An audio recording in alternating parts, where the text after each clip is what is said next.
Hello folks. I figured I'd come on here today because I recently just got back from town, got back from my local city where I went for a bit of a wander, and I ended up popping into one of our new hobby stores that are actually in the city centre, which is pretty cool. And I got speaking to the manager in there, and we got talking about conflict in the hobby and where things are going right now, and it gave me the impetus and the inspiration to do a video, so here it is. If you like what I do, like the video, subscribe to the channel, all that good stuff, and also on Patreon you can get access to these videos up to 48 hours early, so you can feel like a special little snowflake. That'd be awesome, wouldn't it? Anyway, conflict in the hobby. Now, what we're saying when we mention conflict in the hobby is the fan base essentially turning on itself. That is something that we are seeing in Warhammer 40,000 more and more and more. And I don't want anybody to get this twisted at all. I fully know and believe that the hobby is under attack by people who mean it harm, who want to take this away from us and make it their own. There is a very big danger of going into a situation like this and seeing a lot of men whining about toy soldiers and dismissing their concerns as, you know, toxic or childlike. I'm not one of those people, mainly because I honestly feel that the hobby is absolutely at risk in our modern age, in the modern world, because Games Workshop, the people who make our models, the people who created and make our game in Warhammer 40,000 and beyond, seem hell-bent on chasing a modern audience that quite simply does not exist. We've seen it time and time again. We've seen it very, very recently in gaming, right? We had the Concord disaster. For those of you who don't know, Concord was a game made by Firewalk Studios, which is a part of Sony, and had upwards of $400 million pumped into it in terms of its, creating the game and making this hero shooter, this arena-based hero shooter, and a really expensive game. For those of you who don't know how expensive that is, there are only two, maybe three, but I think it's only two movies in human history that have been more expensive than that. So yeah, this game, when it came out, it was made for $400 million, and it chased the modern audience. It chased people, that there were no white, straight men in the game at all, in any of these heroes. No, they're all green, purple, generic woman is in there. You've got some fat people in there too, and most of them are non-binary or whatever the other flavour of the month sexuality is this week. And the game came out. It made $1.5 million. Let me say that again. It cost $400 million to make, and it made $1.5 million in revenue. They made so little money that Sony pulled the entire thing off of shelves and refunded everybody their money. So they literally just lost all of their $400 million. There is coming a sea change in the hobby as in general, in geekdom in general. People are not buying these products anymore. Games Workshop, please, I implore you, stop listening to the activists that are clearly working in certain parts of your company and start listening to your customers. Your customers do not want a dumbing down of their grim, dark wargame. They do not want modern politics to start infecting decisions made pertaining to its lore or its gameplay systems. What they want is an updated version, essentially, of the 3rd edition aesthetic. They want grim darkness. They want hopeless plight. But they want an Imperium and a setting where we know what we're fighting for and we feel good for fighting for it, right? Or tearing it down if you're a Xenos player or a Dirty Chaos player, right? You're one of those guys, it's fine. But that is what we want. We want that hobby back. If you continue chasing this modern audience trend, it is only a matter of time before you release a new edition of Warhammer 40,000 to similar lack of a fanfare that Concord got. And whilst Sony themselves, they can tank a $400 million loss a couple of times, right? But it's still huge. They can tank that because they make the PlayStation. Literally, they make that thing. They sell that thing. right? They can tank a loss like that. Games Workshop, if you bring out 11th edition 40k and it flops, and flops hard, as it might do with your current decisions, you cannot survive that. You simply cannot survive that. So this manager that I was speaking to in town was actually an ex-Games Workshop staffer, and he was speaking about his involvement at Games Workshop because he used to work for them, and that's how we got chatting. And he said, yeah, back in the day, back in the bad old days when things weren't going well with the company, they were literally saved by the Horus Heresy things coming out. You know? Burning of Prospero and the Betrayal at Calth. Those two box sets came out and essentially saved the company.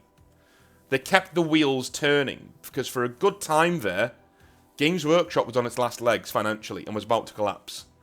Now, I'm not going to say who this guy is. I don't want to dox him, but, you know, he was quite high up. He was working in Nottingham at the time. He was very, very ear to the ground on all of this stuff, and he said, yeah, you know, Horus Heresy is a great thing. It literally saved the company.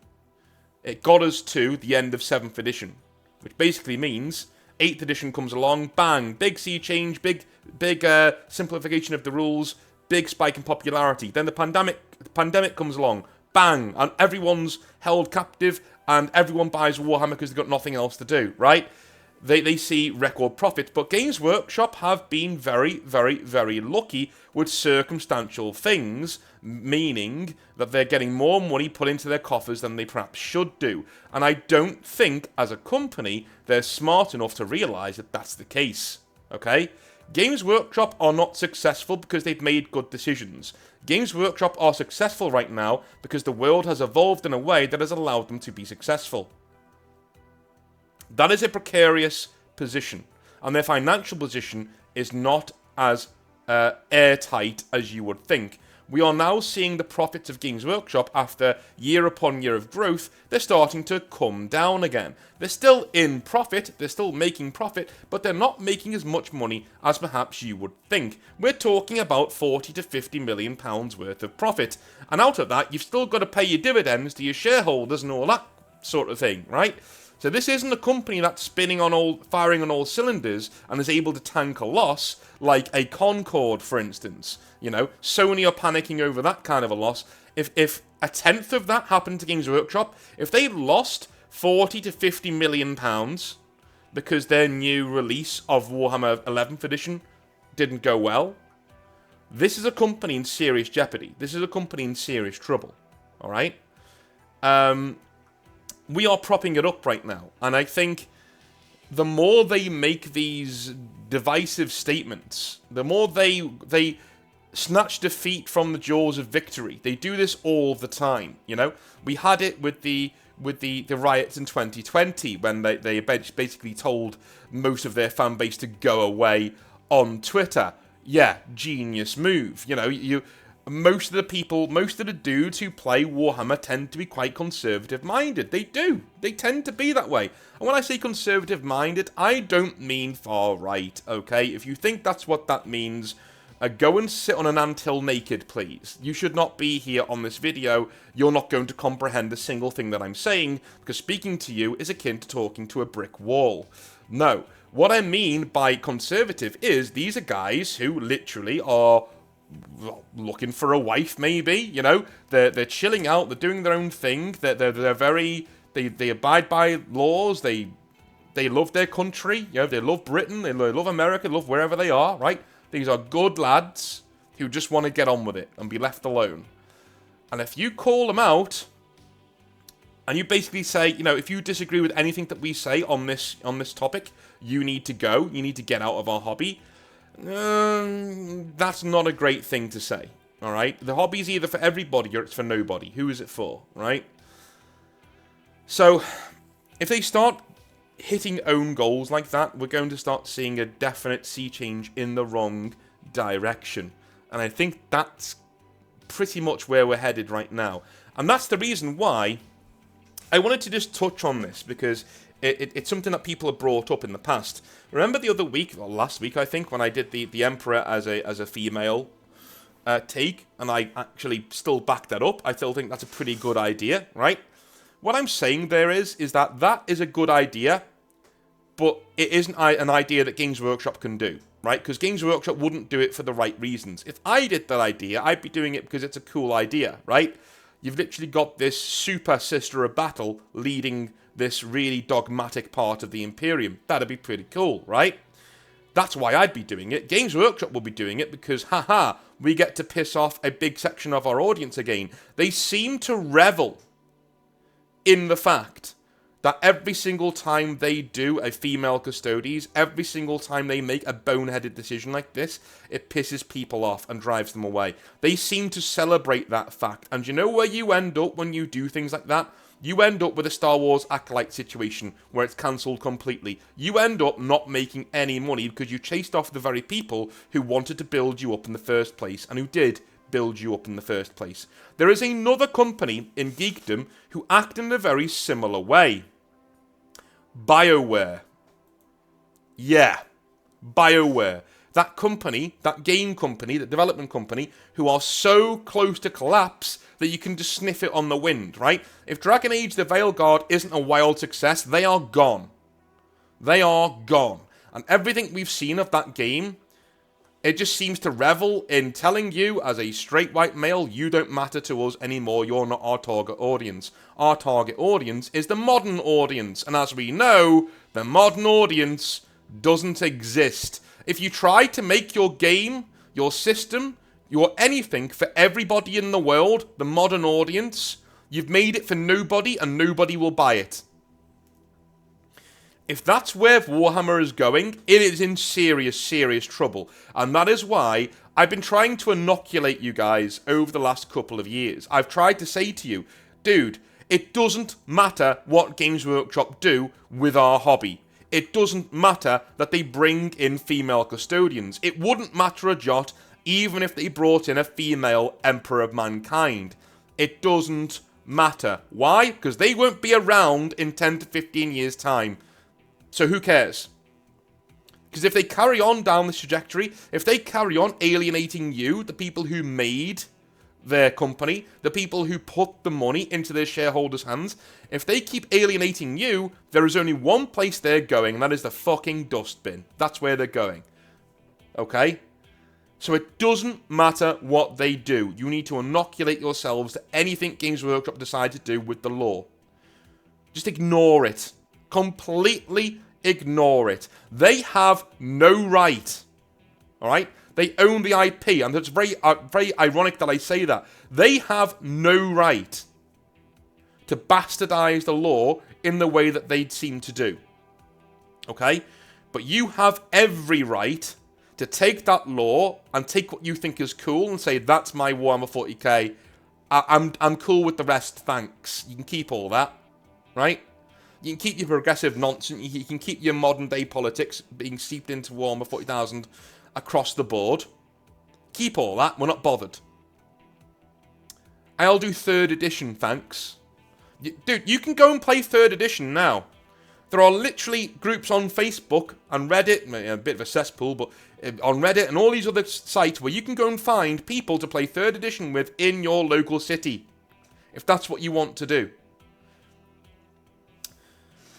Warhammer Old World fans have already been through this process. And this is why a lot of them didn't trust Games Workshop when they came back with the Old World and said, look, we're bringing it back again. They said, yeah, okay, yeah, you must be hurting for money. Yeah, that's what you want. You're gonna farm us for a little while, then throw us under the bus again, so we don't trust you. And they would be right to do so. But they've been going through this for at least a decade now. Games Workshop literally took their game away from them. They said, you don't get to play this game anymore. Go screw yourselves. Because you didn't give us enough money, right? Well, what Games Workshop are doing with Warhammer 40k is they're doing the same thing to us. The normal blokes who built their company in the first place. They're saying to us, hey, it's not a money thing, this is personal. This is, you don't think in the same warped way we do, you're not fucking weirdos like we are, so you don't get to play our game anymore. We're going to alienate you, we're going to put you in the box over there, we're going to bastardize everything you like about the hobby, right? And we're not doing it because we believe this is the right thing to do from a creative standpoint. We're doing it in a mean-spirited way. We're doing it to drive you off. And so we get applauded by the freaks over on Sig Marxism all the time. That's what we want. Right? That's what we want. You're not welcome here anymore. That's why Games Workshop make their changes. They're driving you off in the same way they drove off the Old World fans. The only difference is they nuked the Old World setting because they didn't think it was making them any money, when it kind of was, right? But that fan base has had to adapt. Because what do you do when Games Workshop's gone and you can't play your game anymore? Do you know what they did? They did it themselves. You ask an Old World fan, what do they think of the Old World coming back? They will shrug their shoulders and they'll say, mate, it never went away. It never went away. You just couldn't play it in their shitty stores anymore that are soulless and don't have anybody in them that's worth talking to. That's it. But any hobby store worth their salt, you can go play the last edition of Warhammer Fantasy Battle game all day if you want. They don't care. It's great. The hobby's still there. Why? Because Games Workshop don't own it. They own the IP, right? They own the copyright, fair enough. But they can't stop you from enjoying it in the way you want to enjoy it. Inoculate yourselves. The day is coming when Games Workshop either tanks the hobby through their own idiotic decisions, or they tell you to piss off and go away. When the mask slips. The day is coming. You need to inoculate yourself to that fact and take away their power. Cut them out of your hobby. They don't belong here. They aren't sane. They aren't worthy of your money. Source your Games Workshop models on eBay. Source them from resellers. Source them from other people. Anybody but Games Workshop. And any way that they can get money from you in any way, shape or form. So even third-party retailers, don't buy Games Workshop products. Just don't. Right? Just don't. Send the message. Right? Buy other things from that store. Buy third-party models. Dude, go online and look for 3D printing sites where they do amazing models for amazing games. Branch out. Try Battletech. Try Battletech. Try A Song of Ice and Fire. Brilliant games. Absolutely brilliant games. Try Grim Darkness, OPR. Try something different. Inoculate yourself. Take the power away from Games Workshop. Just shift, right? And if you still want to play 40k, play 40k. Play whatever you want to play, dude. But make sure that if you spend money, if you're putting money into their hands, you're buying into the problem right now. I've stopped short of saying things like this because I generally want to be somebody who's quite positive. I genuinely want to be somebody who tells you to go and spend your money the way you want to spend it, whenever you want to spend it, right? That's generally where I am. But at this point, I can't ethically tell you to buy from Games Workshop anymore.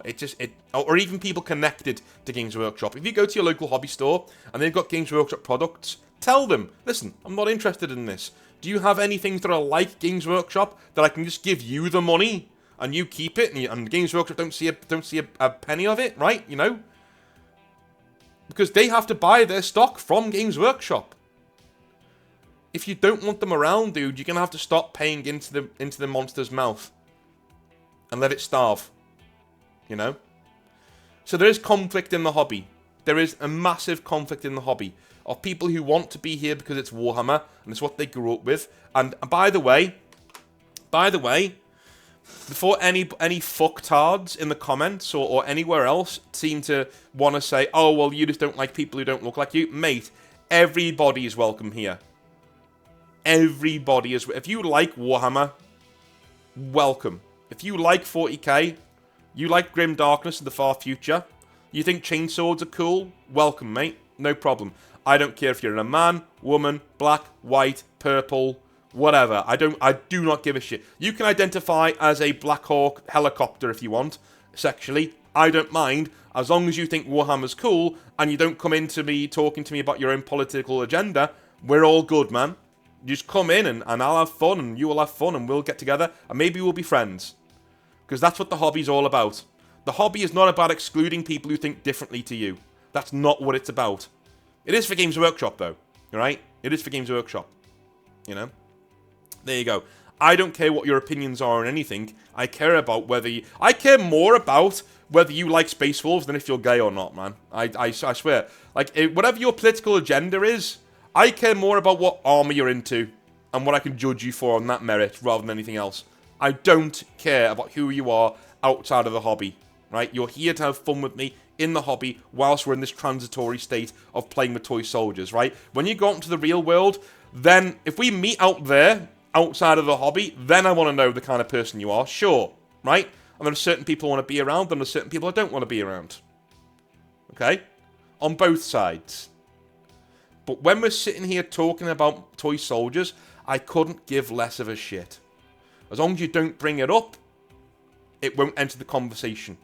Everybody is welcome in this hobby if they think 40k is cool. Alright? When you're not welcome is when you come in because you see other people having a good time and you want to change it because you think that space feudalism somehow means far right. Go fuck yourself with a blowtorch and get in the sea. That is my rant on conflict in the hobby. What do you reckon? Do you reckon we're heading towards a D-Day of sorts in the hobby? Or do you think I've overblown this and that, you know, I'm being one of those old men with a rolled up newspaper in his front lawn, shouting at everybody wandering past? Let me know in the comment section down below. I'll be back with another 40k rant, either tomorrow or Friday. We've been trying to schedule our little chat with Outer Circle. That is coming. Don't worry, it is coming. It is going to be available very, very soon. So I'll see you then. Have a good one. Bye now.